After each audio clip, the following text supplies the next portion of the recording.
Gentlemen, it was late in April 1968 that I first heard of Pinkville and what allegedly happened there. I received that first report with some skepticism, but in the following months I was to hear similar stories from such a wide variety of people that it became impossible for me to disbelieve that something rather dark and bloody did indeed occur sometime in March 1968 in a village called Pinkville in the Republic of Vietnam. The circumstances that led to my having access to the reports I am about to relate need explanation. I was inducted in March 1967 into the U.S. Army. After receiving various training, I was assigned to the 70th Infantry Detachment, 11th Light Infantry Brigade at Shofu Barracks, Hawaii, in early October 1967.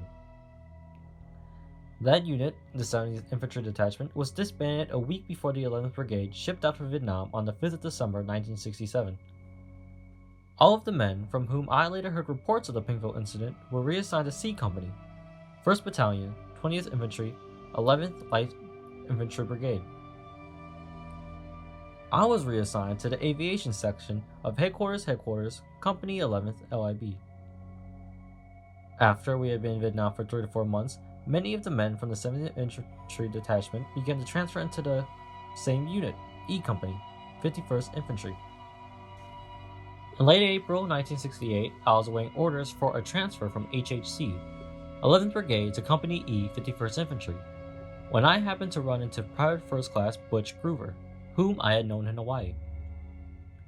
Groover told me he had been assigned to C Company, 1st to the 20th, until April 1st when he transferred to the unit that I was headed for. During the course of our conversation, he told me the first of many reports I was to hear of Pinkville. Charlie Company 120 had been assigned to Task Force Barker in late February 1968 to help conduct search and destroy operations on the Batangan Peninsula, Barker's area of operation.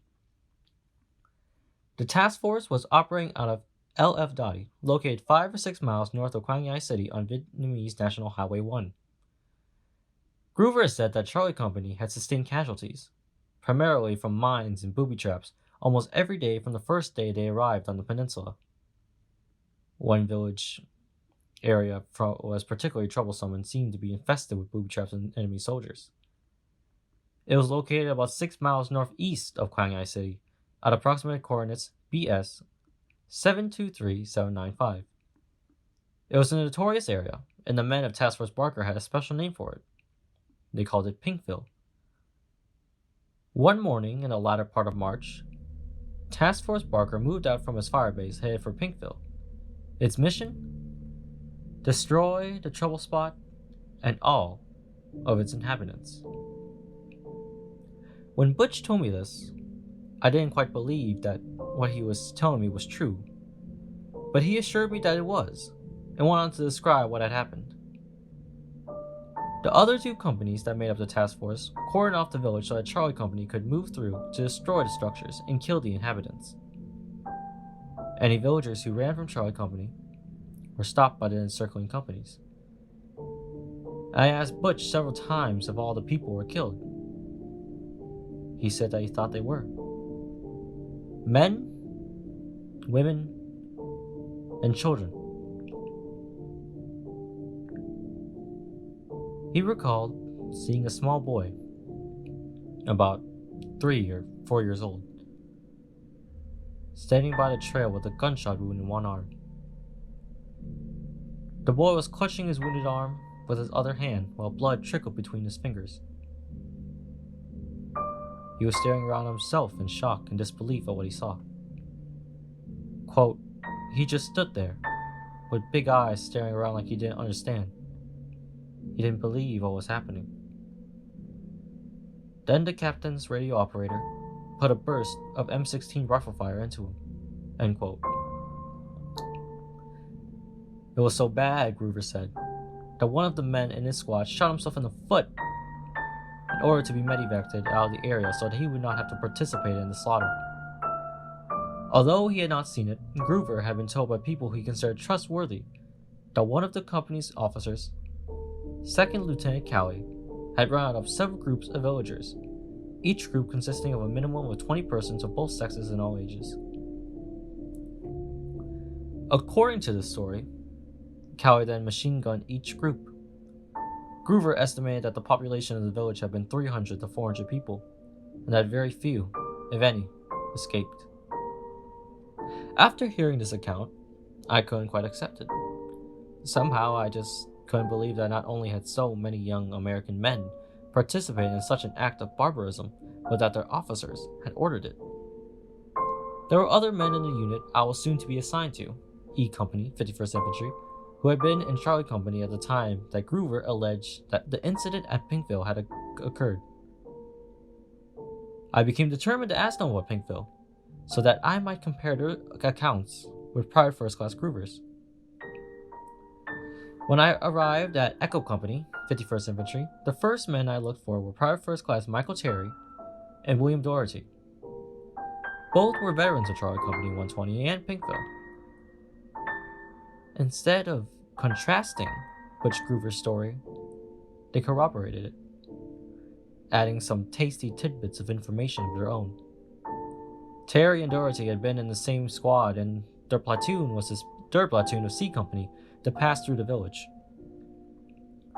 Most of the people they came to were already dead. Those that weren't were sought out and shot. The platoon left nothing alive, neither livestock nor people. Around noon, the two soldier squad stopped to eat. Quote, Billy and I started to get out our chow, Terry said. When close to us was a bunch of Vietnamese in a heap, and some of them were moaning. Callie, Second Lieutenant Callie, had been through before us, and all of them had been shot, but many weren't dead. It was obvious that they weren't going to get any medical attention, so Billy and I got up and went over to where they were. I guess we sort of finished them off. End quote. Terry went on to say that he and Doherty then returned where their packs were and ate lunch.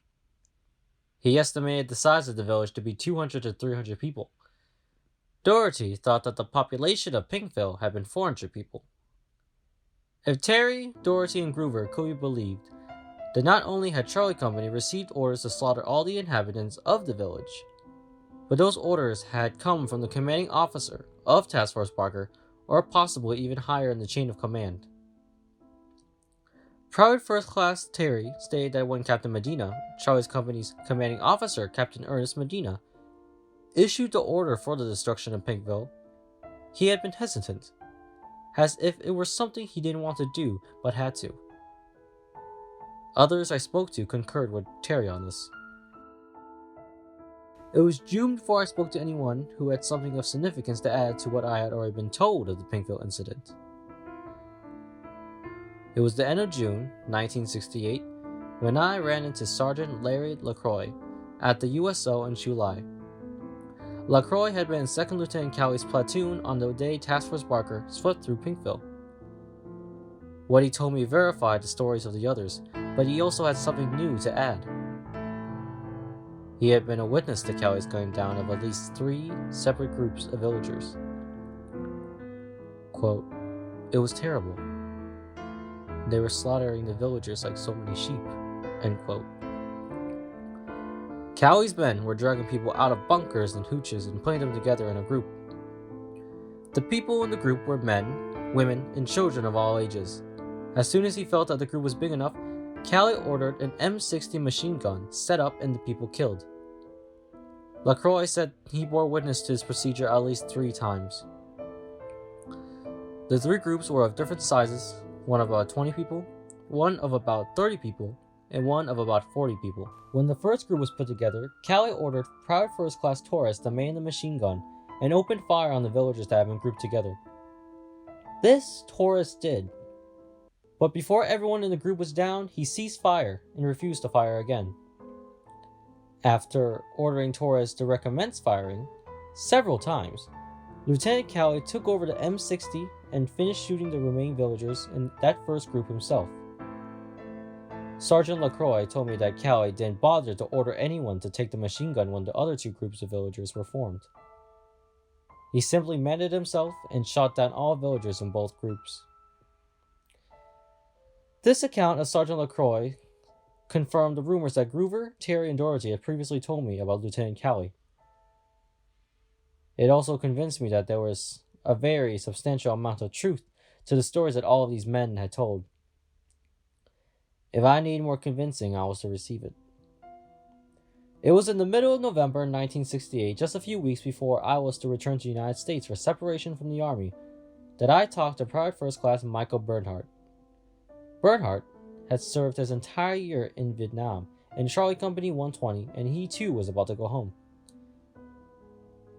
Bernie substantiated the tales told by the other men that I had talked to in vivid, bloody detail, and added this. Bernie had absolutely refused to take part in the massacre of the villagers of Pinkville that morning, and he thought it was rather strange that the officers of the company had not made an issue of it.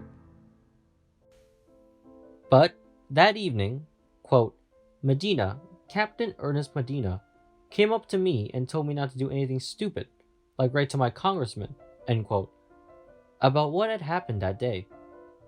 Bernhardt assured Captain Medina that he had no such thing in mind. He had 9 months left in Vietnam and felt that it was dangerous enough just fighting the acknowledged enemy. Exactly what did, in fact, occur in the village of Pinkville in March 1968, I do not know for certain. But I am convinced that it was something very black indeed.